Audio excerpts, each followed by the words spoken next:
That's the mystery, that we'd all be one. Well, first of all, let's address like what that teaching. Are we supposed to follow laws?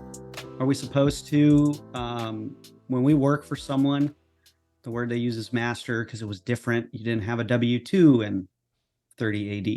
It was different.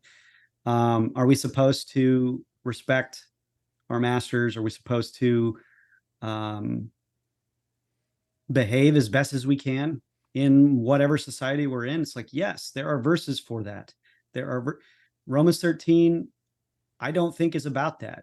We can go to Timothy, we can go to Corinthians, we can look at these other sections where it talks about that sort of a thing. But this section is not about that.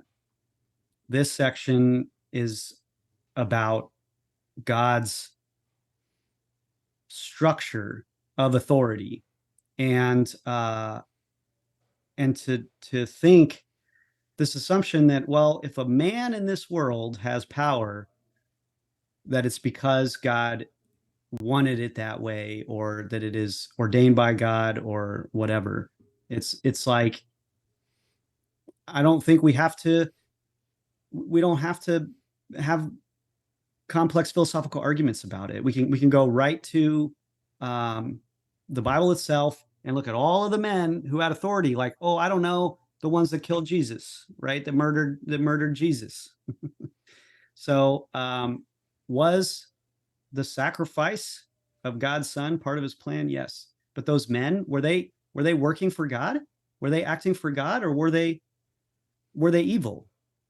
Well, they're evil. Okay. I'll give you the Cliff Notes. No, they were bad. They were bad.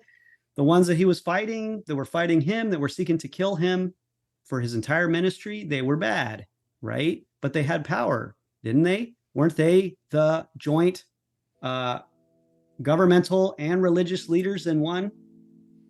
That's what they were.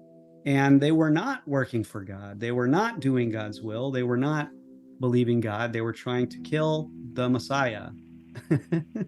So I think that should, that settles it for me.